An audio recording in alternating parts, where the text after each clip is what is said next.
எல்லாம் இன்பமயம். தேரோடும் மதுரையிலே தேன்மொழி தந்த முருகனுக்கு மாநாடு நடக்கிறது.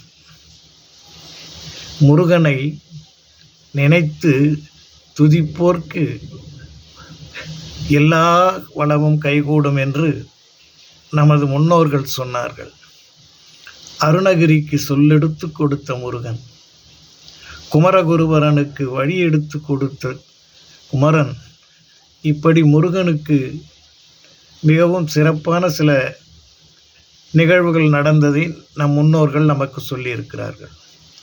ஆகவே மதுரையில் காணும் முருக பக்தர்கள் மாநாடு சிறப்புற நடந்து அங்கு வரும் அனைத்து முருக பக்தர்களுக்கும் எம்பெருமான் முருகன் மயில் மீது வந்து காட்சி தந்து அவர்களுக்கு ஆசி கூற வேண்டும் என்று நாமும் பிரார்த்திப்போமா?